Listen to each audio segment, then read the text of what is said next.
Welcome, you guys, to another episode of The Sexy Mystics. I'm Jen. And I'm Jess. And we're excited to be here tonight. So, over the course of recording these the last month or so, we have had kind of like an evolution of topics come up. And one of the things that we've had some people ask about is the Four Agreements, which is a book that a Toltec master wrote. His name is Don Miguel Ruiz. And he wrote this book around having basically four agreements in life on how to best live it to get the best out of it. And so in today's episode, we are going to talk about the first agreement, which is the agreement of keeping your word. And then in subsequent episodes, we'll get into the other three agreements that will be left. But in today's episode, this is what we're going to talk about. So having a great word is paramount to anything that you do in life. It's paramount to your relationships, your interpersonal relationships, your relationships with your children, your family members, your extended family members, business dealings, anything that you do in life is going to be predicated, your success in it is going to be predicated on how you communicate and if you're keeping your word as a person. And so that's why we want to discuss it tonight, because it's a huge topic, and especially among women, and we want to just share our thoughts on it. So I'm going to let you take it away, Jess. Yes, and Jen is so right. Communication, our verbal communication is so tantamount through the success of everything that we pursue in our life. The first agreement, I wanted to read it. So it's called, the first agreement is be impeccable with your word. And some of the key phrases about it is to speak with integrity, say only what you mean, avoid using the word to speak out against yourself or to gossip about others, and use the power of your word in the direction of truth and love. So that is such the pinnacle, the ideal, right? The top of the pyramid of how we would love to communicate in our lives. I stumble on this and glide on other days as well. I think that that's one of the beauties of being human in our evolution. But Jen, do you want to share your maybe an example of when you haven't spoken with impeccability or with integrity, and then when you have? Yeah, so there's so many examples of it, I think, in our own life. First of all, this can go back to childhood. And I know for myself, I never felt the freedom to express myself when I was a child. I never felt the freedom to just emote and say what I wanted to say what I needed to say. I always felt very shut down in that. There's a lot of different reasons for that. And then as I continued on through my life, it was funny because I was always the quiet person. I was always the quiet one. I never spoke. I never said anything. I never expressed my opinion about anything. And I was very shut down in my what's called throat chakra, if you're familiar with the chakra system. And so my throat chakra was always very, very shut down. And so as I, went through life, I ended up marrying a man who was a speaker. And so obviously I married the complete opposite of myself. Someone who had a very developed throat chakra, someone who had a very developed way of speaking and articulating and all of that. And I had this belief that I didn't have the ability to articulate. And at that point, I really didn't. It wasn't that it wasn't inside of me, and this can be true for you. It was inside of me. It always has been inside of me. It was something that was very suppressed because of religious upbringing, because of how my family was and how my personality was and all of that stuff. So anyway, being in that marriage, when you go into a marriage like that, where the person is your mirror reflection of the things that you need to work on, there were so many moments in that marriage where I never, ever expressed how I felt, how I was feeling, what I was hurt about, anything like that. There was never an opportunity for me to feel like I could do that, just because this was so locked down. And because of that, we ended up getting a divorce. We ended up getting a divorce for a lot of other reasons too. It wasn't just because I couldn't express myself, but that was just one example in my life. And then there have been many more over the last few years. Because of the last few years, I got divorced 4.5 years ago. I have been on this healing journey. And so part of my healing has been to open up this chakra and to begin to express myself. And, I've had this interaction with this man off and on for the last 4 years, basically. And it's interesting because he came back into my life a couple of months ago, or a month and a half ago. And before, when I would express or I wouldn't express, I didn't tell him, I didn't show him how I felt. But this time I was a little bit more expressive. And because I was more expressive, he was able to express back to me where he was at and how he was feeling. And so it gave me like a really good guide and measure as to when we're really authentic with our word and when we're really expressing, this is how I feel, this is how I felt about the situation or about you or whatever. It doesn't matter if they reciprocate. What matters is that you expressed yourself. And by them expressing themselves back, maybe they're not on the same page as you are. It's okay. It's an opportunity for you to say how you feel and to be heard. And whenever you do that, you begin to exercise your ability to speak for yourself, your ability to stand up for yourself, your ability to emote, to express. And eventually, you'll get to the point where you have someone who can match that and be able to help you in the process where you're both expressing, giving and taking, and your mirror reflections of each other, helping each other in this process of keeping your word, of expressing your word, of also receiving your word as well, because that's a part of it, is being able to receive it and then being able to make sense of it within your own heart and mind. So that's just a little bit about where I was at with kind of like my experience over my lifetime. Yes, and when you were sharing about the new way that you expressed yourself with the guy that you knew over the course of years, I know that situation, and you could have spoken out of anger, and you could have spoken out of sadness or frustration or whatever it was, but instead you did speak out of truth and love, and that is really, really beautiful. I think that for myself growing up, I was told how to speak. I was told what to think. I was told how to express myself and what was appropriate and what wasn't appropriate. So the freedom of self-expression was very muted. Not to, and I know everyone did the best they could, so certainly no grudge on that. But as I've become an adult and getting more and more comfortable, and even when I would speak my truth, it was filled with a lot of defensiveness. Like I was shut down in my chakra as well from lifetimes, from this lifetime, being able to speak my truth. And in fact, I have these glands in the back of my throat, and they'd be very, very swollen. I'd have strep throat a lot. So there was a lot of things about not being able to express my full truth. And just in the last few months of being in, spending time in Ecuador, of doing these videos, of being more free with my truth and my thoughts and my beliefs, which I used to believe that they were, and they are very different from many people, but also in alignment with many others. So being willing to stand up and speak my truth was very, very important. And I've actually noticed my throat getting, the glands getting smaller and everything like that. So it's very interesting. And,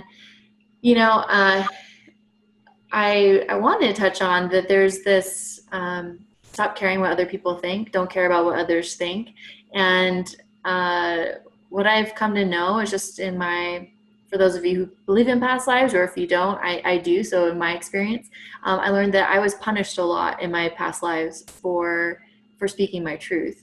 And so it was like frightening. It would actually get to this level of mortal fear, mortal danger for me to express myself. And people would say, like, why do you care so much? Well, few centuries ago, it actually mattered quite a bit what you said and what people thought and how you expressed yourself, and it does now. So just to say that, if there's some of you out there who are really, really concerned, very, very sensitive about what other people have to say, it might not just be that you're very sensitive. There could actually be some other things in that to explore for you as well.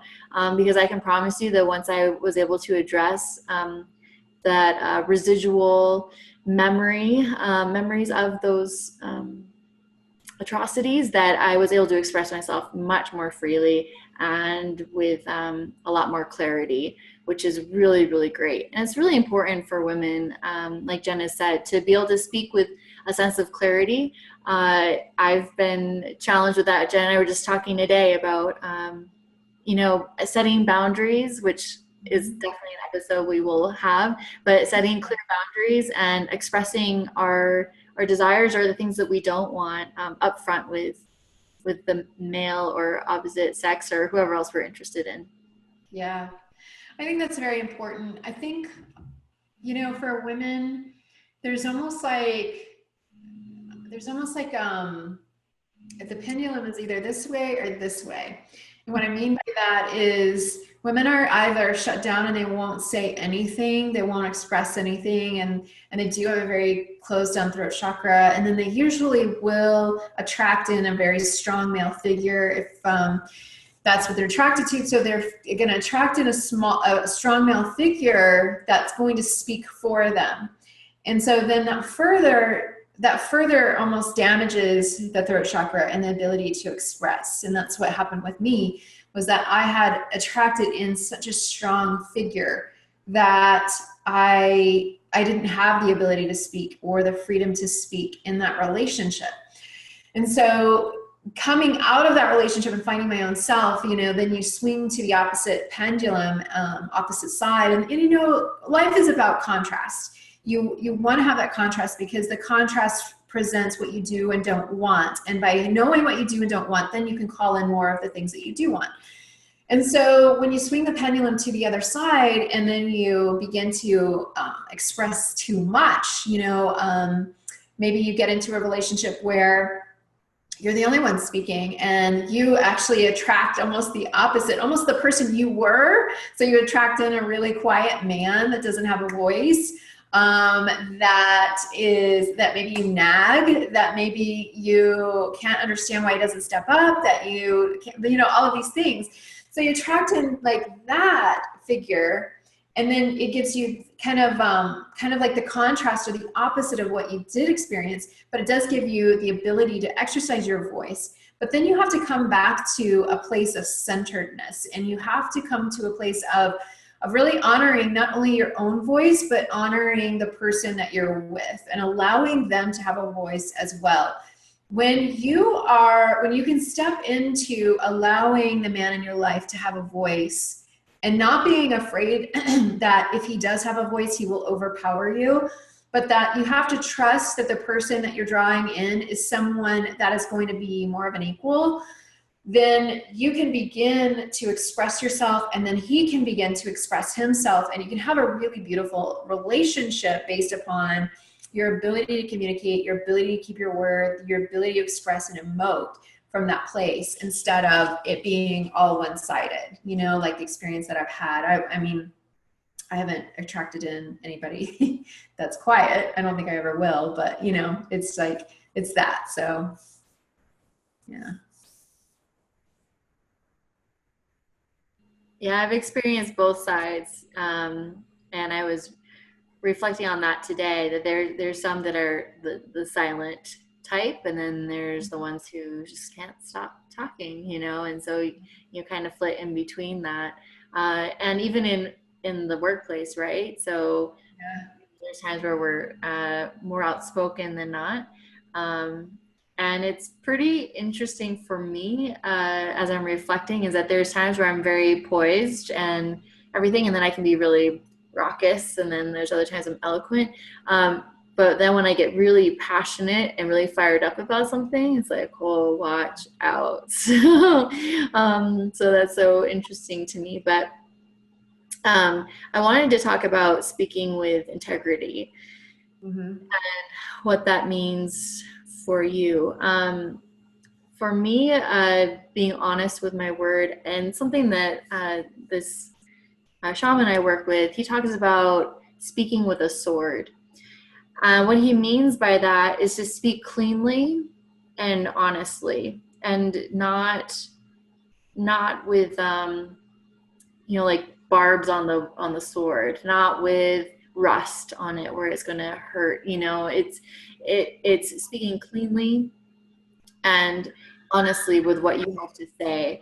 And it's very interesting for me because so much of my time growing up and making sure people were happy or pleased with what I had to say, I was always kind of working around, meandering around the topic instead of just saying, boom, what it is. So it's been a really interesting experience for me to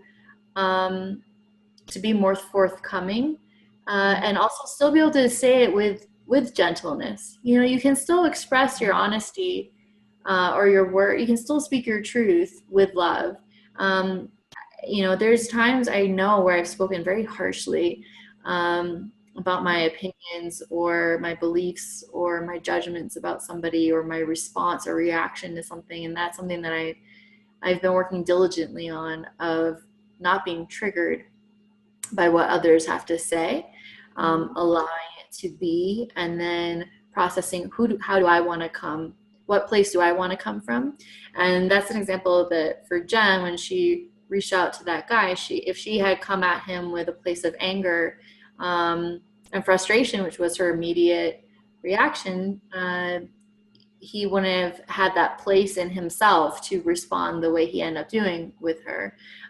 So there's something so beautiful about the pause. We've talked about this before, the power of the pause. Like when you get that text, and I think with the word, it's not just spoken, it's written as well, right? So when we get that text and we want to get so triggered and you want to fire off a little, get it back to them, stick it to them, and there's such a huge gift with the pause. And when someone's getting angry and is kind of lashing out and letting it out on you, to sit and stay centered, it's one of the most challenging and yet most powerful things that you can do. And I promise you that the times I fly off the handle, I nearly always regret it, because it feels like such a sign of weakness to me that I did not come from my own place of integrity and truth, that I was in reactive mode to what the other person had to say.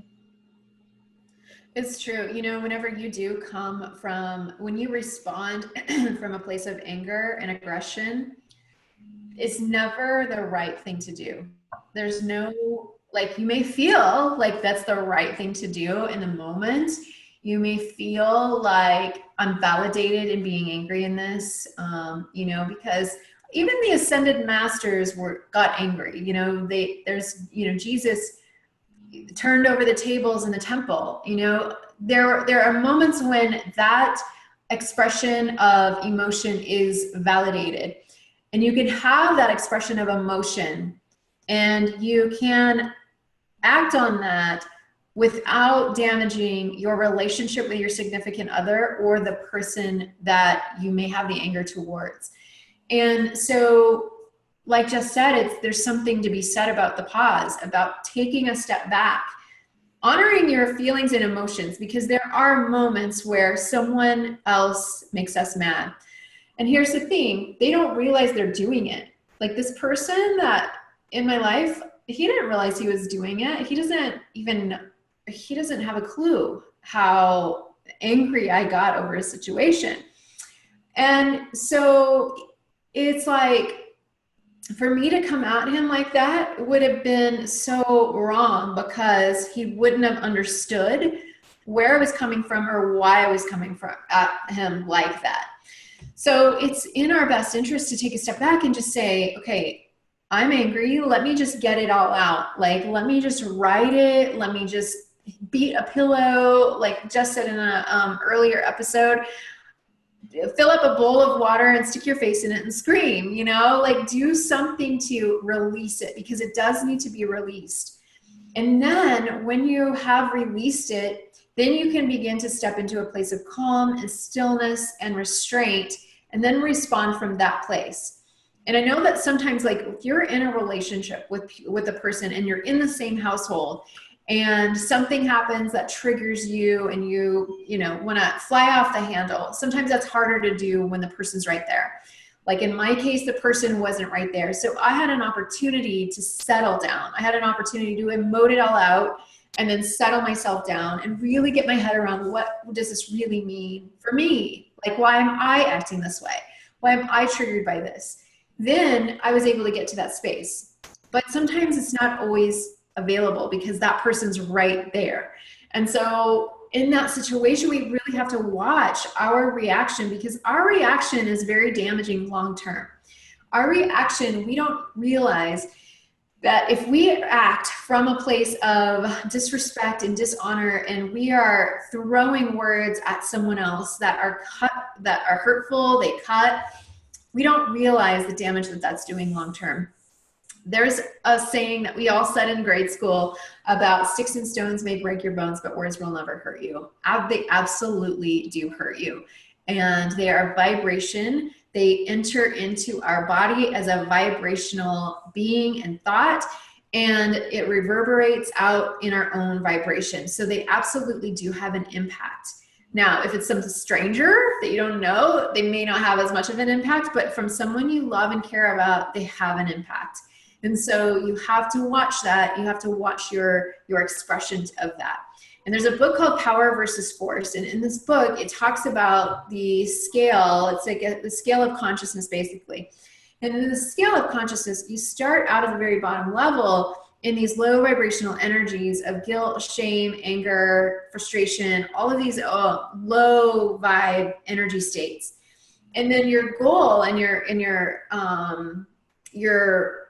what you need to do in life is to work your way up the scale. You want to work your way up to a place of neutrality. And then when you get to neutrality, then you can begin to transcend into the higher consciousness state. Higher consciousness of like joy, happiness, love, bliss, all of those things, eventually to enlightenment. You may not get to enlightenment in this lifetime, but the process is to get up the scale. And so when you're stuck in these anger and in these lower vibrational energies, it's just keeping you there. It's keeping your vibration there. And you've got to transcend the vibration and begin to honor and then move up so that you do get to that place of restraint and stillness. And you're able to then be at a higher vibration and then emote from that higher vibration. And when you do, then you enter in and you usher in love between two people. That's what builds a healthy relationship, is being able to transcend that and do that process. Yes, I love what you just shared, Jen. And I've had that book, and it's been on my digital bookshelf for quite a while. So I'm glad that you were able to glean some insight from it. One of the things I was thinking about as you were talking, in those moments where you don't have control over, you don't have the time to pull away, I wanted to kind of touch on what we can do in interpersonal relationships and then also in business, with coworkers and clients, things like that. So we get to put our business hats on for a few minutes, which is a different take for us. But in the interpersonal relationships, there's a few things we can do. If there's something that's on our hearts that we need to share, one thing that Jen had mentioned is scheduling a time. She mentioned in a previous episode that men from Alison Armstrong, she talks about that it's helpful for men to have like an appointment, like literally, at 7, hey babe, at 7 p.m. I'd really like on Tuesday, really like to just sit down and talk about some things that have been coming up for me. And rather than springing it on them when they're not in the right mindset. Men are very compartmentalized. They do need to get into the mode and the zone for what's coming up. It's very challenging for a lot of men to just move around and switch into different situations, settings, mindsets, all that stuff. Women are typically able to do that very easily. So one of the things is about setting an appointment. The other thing that I've learned through my coaching program that I'm in is the importance of mirroring. So when people are sharing what's on their heart or what's bothering them, it's very, very important, rather than thinking about the response of how you're going to respond, to be as present as you can and fully listening to what they have to say, being an active listener, to the point that when they finish, you can say, so I want to make sure I heard this correctly. And then you say verbatim, not your interpretation of what they had to say, but verbatim what they said. This is very, very important for many reasons. One is that they feel like that they've actually been heard, that you were listening very carefully to them, that what they had to express was understood. If you were to take their words, and if, let's say I was saying, you know what, babe, the other night when I was just like so tired and I really wish that you could have helped me out making dinner, and instead you were watching TV and blowing things off, and here I was like trying to take over like all these things, and it was really, really hard for me because I had such a long day and I could have really used your support in that moment. And even when I asked like, hey, can you help me? You're like, oh, you got this, like, you know, you don't need me. And so that was really hurtful for me. So that's an example of something sharing, you know, that of getting your point across. Now, for someone who wasn't actively listening, they would have said, oh, so, you know, you expect me to like step in and help like every time, you know, or you're just upset that you didn't have any help. And it's like, no, actually what I said is I had had a really long day. I was exhausted, you know, da, da, da, da, da. So it's so, so important, because when we are mirroring and repeating back what we're hearing, then the other person knows that not only are you understanding them, but you get to actually really be listening to the word that they have to say. Mm-hmm. Yeah, it's important to be able to listen and then respond from a place of, I've been listening to exactly what you've said, is key and important in communication in a relationship. You know, like what Jess was talking about with Alison Armstrong, she suggests that you make that appointment, and then whenever you make that appointment, say what you need to say, and then let them speak, and let them speak as long as they need to speak. And I think Jess touched on this in a previous episode as well, about let them speak until they are done speaking and they ask you a question, and then you can begin to speak. And a lot of times with women, because we are so talkative and we're able to emote and express so easily, then a lot of times we cut them off, or we begin to speak before they're really done expressing. And then we have a tendency to feel like, well, he doesn't ever want to talk to me. He doesn't ever want to express to me how he's feeling or what's going on in his life. Well, are you giving space to allow him to do that? Are you allowing him to feel safe in being able to express to you? Or is there always a time where you're accusing him of something, or not trusting, or all of this going on, so that he doesn't feel safe speaking and he doesn't feel safe sharing with you? And this also goes back to being impeccable with your word and being able to step into a place of trust. Like, if you've chosen this person, then there has to be a certain level of trust there. If there isn't, then it's time to move on. If you can't trust someone, move on. I know that that's harsh and hard to say, and maybe it's like, you don't understand, I've got kids with this person, I've got blah, blah, blah, blah. If you're going to complain about the person you're with, it's time to move on.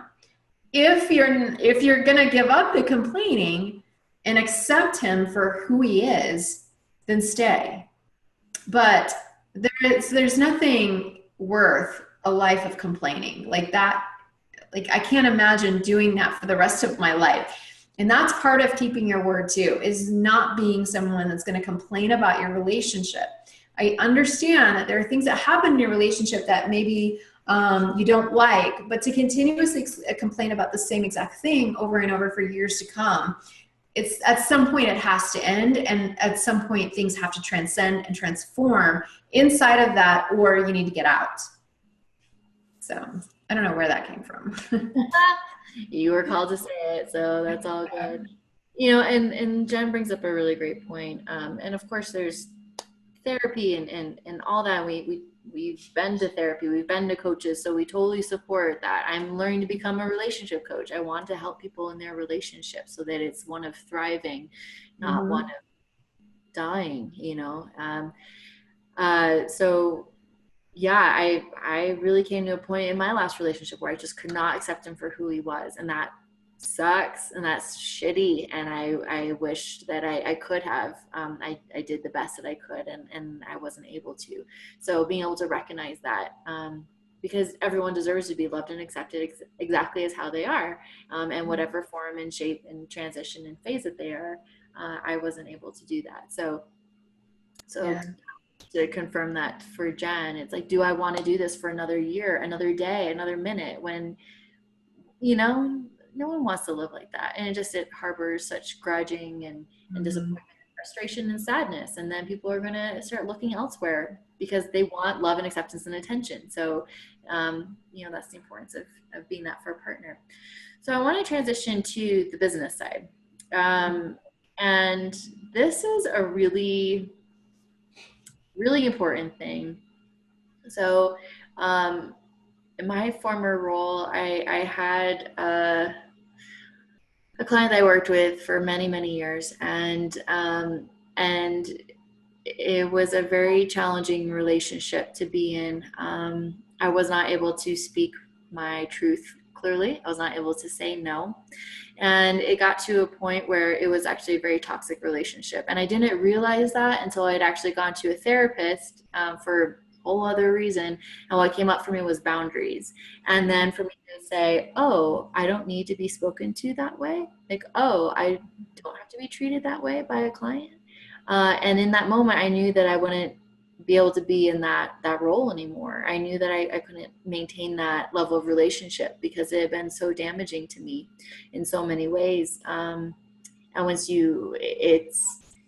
it's interesting how what toxicity can look like, and not being able to speak your truth, and placating and downplaying and not speaking your truth with your clients is really, at what cost, right? So at what cost is the business worth feeling belittled or unappreciated, berated? You know, it's not a healthy way to live or to operate.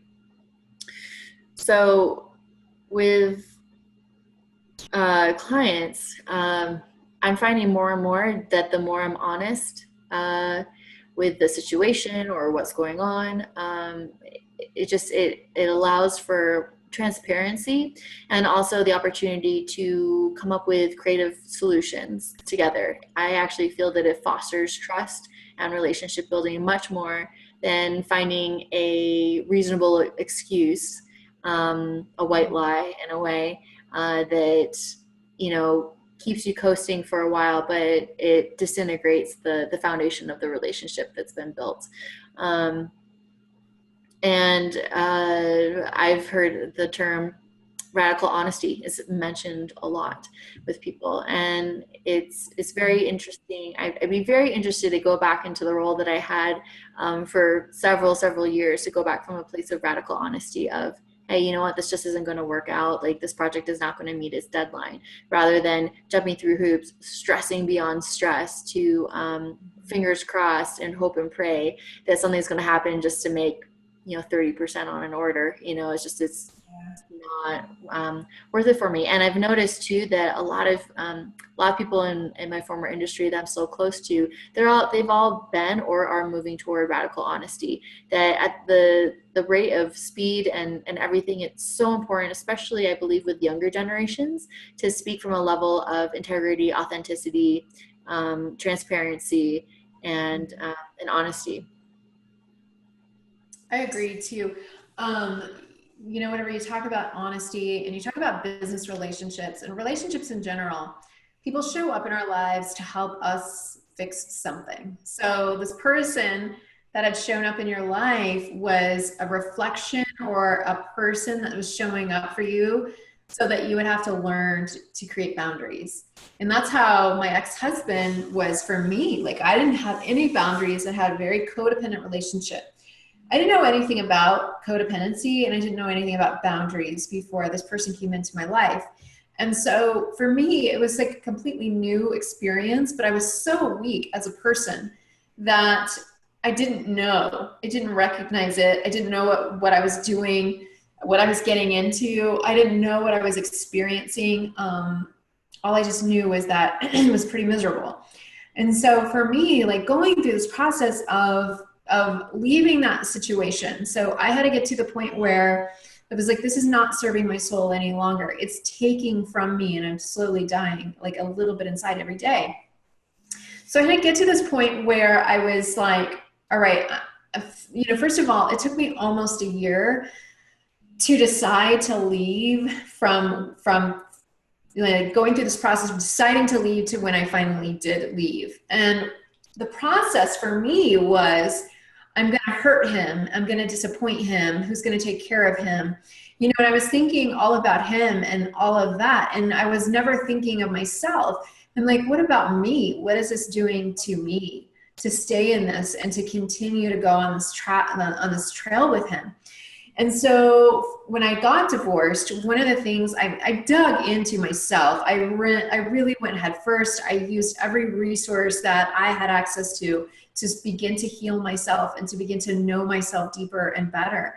And so in the process of the first, especially year, the study was all around codependency and around boundaries. And I had no idea that I had not set those. And so part of them is keeping my word and expressing my honest truth was that I was not happy, and I was not happy for a long time, but I never said that. I continued to act like I was happy. I continued to show the face that I was happy. No one knew. Well, they say they knew because they could tell, but I never expressed it. I never said anything. I never, talked bad about my ex or complained or anything. It just was, I was living the cycle. And so when I came to the point of like, okay, I've got to leave, and I knew I had to leave, the hardest thing for me to do was to express that and to say that that's what I wanted. And it's very funny because for women, a lot of women, it's very difficult for us to say what we really want. We want to help everyone else. We want to have everyone else be happy. We want to have our kids be happy, our husbands be happy, our family be happy. We want to take care of everyone else. And we put ourselves last. Part of being able to be in integrity and in your word is putting your own oxygen mask on first and taking care of your vessel and saying, this doesn't serve me anymore, I'm out. And that's not coming from a place of, I don't know, what word am I looking for? I'm looking for the word of insincerity, or like where you don't want to take care of someone else's feelings. There is that involved, but there is a part of you that has to remain true to yourself. And if you're not thriving in a relationship, and there's no way that you can see that it will ever be a thriving relationship because one or both of you have either too much that is not in common or it's just very damaging, then you have to make the decision to express how you feel and say it and get out and do the right thing that is for you. Because when you support your soul and your soul's purpose and mission, then you can begin to give back and shine. But if you're not supporting your own soul, then you're going to stay stuck. And like the vision that I get is like almost like something around you, like a blanket around you. You're going to be stuck in this little world. And what I've learned over the last few years is that when your world is like that, then you can't see anything or anyone else. And so it's impossible for you to give. It's impossible for you to make an impact. It's impossible for you to inspire. It's impossible for you to be bigger than this thing that's wrapped around you. And so in order to break free of that, in order to go and be the person that you're called to be and you're here to be, you have to let go and be honest with yourself and say, this is my truth. I'm going to express it. I'm going to make the decision about what it is that I need to do. Now, there's also the other part of relationships are here to teach us.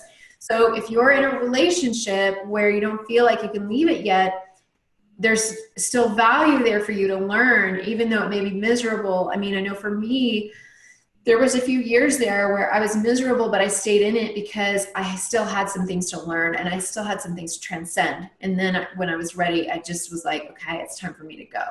So you've kind of got to weigh those things out and really understand where you're at in your journey and what does your soul need. And it's really checking in with yourself. Like, what does your heart say? So many of us are divorced from our mind and body.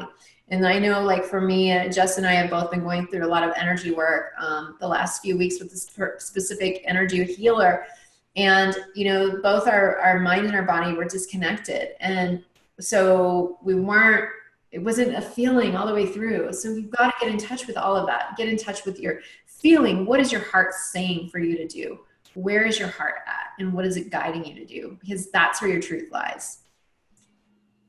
Mm-hmm. Yes, I agree with so much of what you had to say, Jem. And I wanted to share a few pointers of if you do need to communicate with someone, what are some good things to say? So one of the things, and this can be in any relationship, any setting, any scenario, to say what this is what's coming up for me. Mm-hmm. And so to like say that rather than lunging and jumping into how this person did me wrong here, how this is triggering, like to really understand, like, this is what's coming up for me. So mm-hmm. saying that, and then expressing, you know, when this situation happens or when this came up, I felt or I feel blah, blah, blah. Do not say it makes me feel, you make me feel. Mm-mm. People are going to do whatever they're going to do, and they're going to say whatever they're going to say in any situation, and how you decide to respond to it is on you.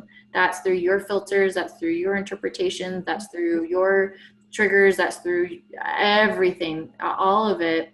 How they say it, they could say something so clean and you might hear it completely differently, and that's on you. So you cannot say that someone makes you feel a way.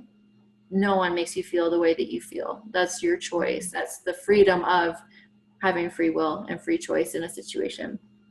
And then I also want to mention to like own your truth. You know, you can say that, you know, it really upsets me when this happens, you know, when you forget to lock the door every day. It upsets me because you know, we have a lot of things that I hold a lot of value for, and then I feel like we're not safe and that our belongings aren't safe, you know, and by you locking the door every day, it provides me a sense of that you honor the things that are in our home that we share, and that you care about our belongings and you care about our things being safe. So by sharing what it provides for you, if you want a certain result or a certain action, that's helpful. But really making sure that you own how you are. And there's times, like I've been saying recently, like, wow, what you just said, that really triggered me. And that's something for me to work on. And so I'm going to go and sit with that. So thank you for bringing that to light for me. That was something that I needed to see. That has been coming up a lot for me. And that's such a really, I actually want to acknowledge and honor myself right now in that moment that's the work that we do, you know, is that no one can make you feel any way without your consent. Mm-hmm. And so for me,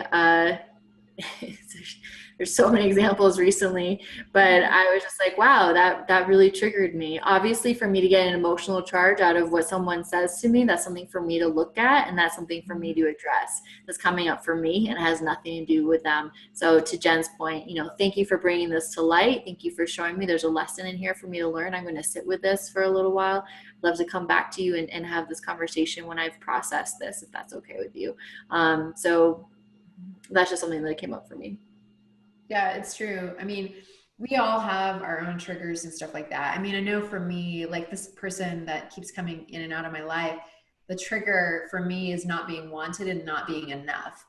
So not everything that he does, but a lot of things that he does triggers that within me. Like, well, why doesn't he want me? Like, am I not good enough? You know, and I like all this stuff I start asking myself, and I you know, it triggers in me this anger that has to come out. And then I'm like, okay, wait, this is my stuff. This is not an opportunity for me to lash out or push away or whatever. It is an opportunity for me to really look at this enough and being wanted, because that is my core wounding that I have really worked very hard to work through and overcome.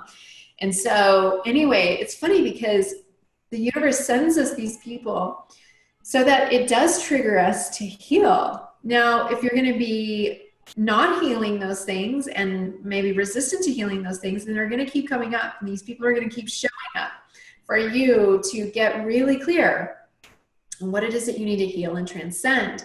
And so it's funny because this whole year for me has been about, am I enough and am I wanted? And I've gone through a lot of different scenarios this year. I've taken a lot of risks. I've jumped out of a plane, I've jumped out of a plane before, but I'm talking metaphorically. I basically jumped out and I was like, I'll figure out my parachute on the way down. And in that whole process, and this was with my career, in that whole process, it really drew up a lot of, am I worthy? Am I wanted? Am I good enough? And all of that stuff. And I had to get to a place where, yeah, I'm a badass. Like, I'm amazing, that I would take the risk, that I would do these things. And so anyway, I had all of this self-talk going on. And then this person shows up in my life again to trigger the deepest wound. And I was like, this is very interesting that this person, and he showed up very serendipitously. Like, I mean, you couldn't write it. And I'm like, wow, I'm looking at it and the same pattern is there where he shows up and then is not there anymore.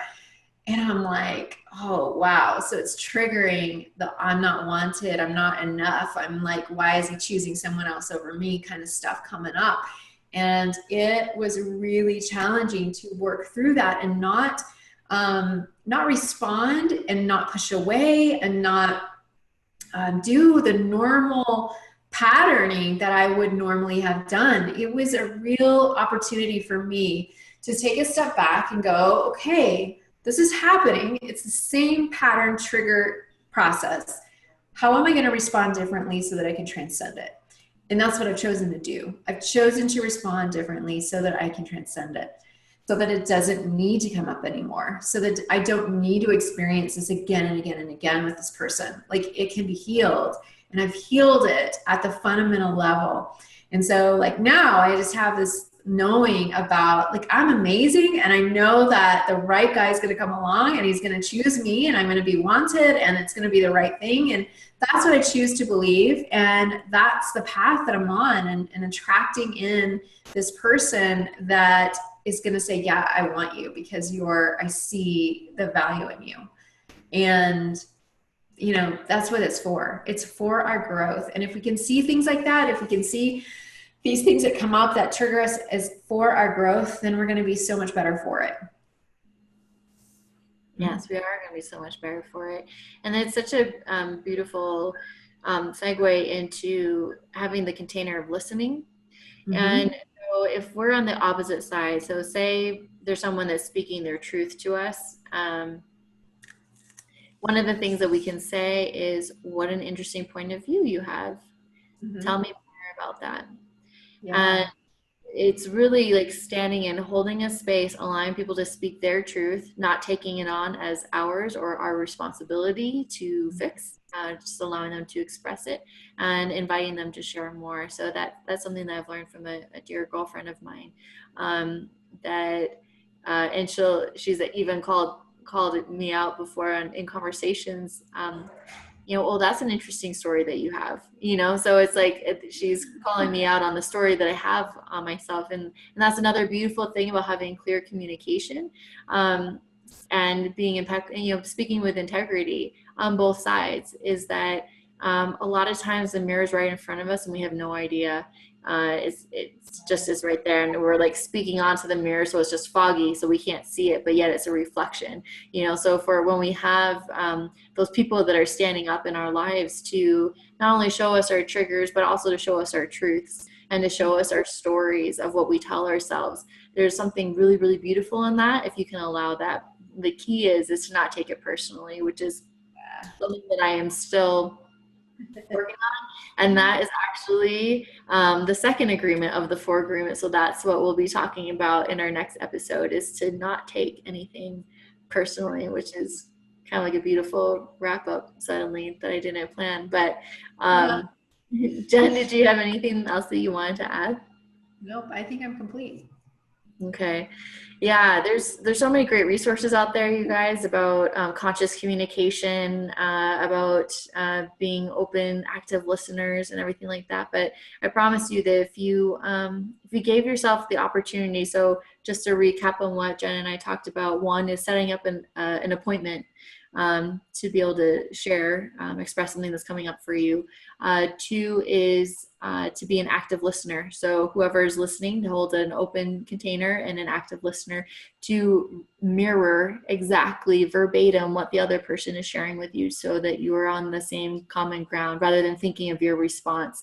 The importance of letting the other person speak completely, not interrupting, not interjecting. It's so important to allow them to have their piece, to be able to share and express that. Putting the duct tape over your mouth, like Alice Armstrong talks about, until the other person is finished or has asked you a question. And to speak your truth. This is what's coming up for me. And to own it. And when you are triggered, to say, I'm feeling triggered right now. Thank you very much for shedding some light. I'm going to go process that, and hopefully we can come back. I think those are a few things that I think could really, really help change communication between relationships. And it's something that I don't think is too drastic, Jen, would you say? Like, even just being the active listener, that changed everything for me. Even just doing one thing, because there's some, like I said, some relationships where it's not copacetic, and like Jen said, you gotta get out.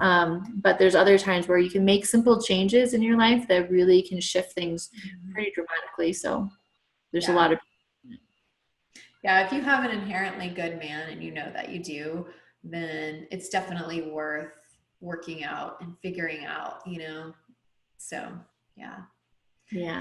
So I feel complete on this one.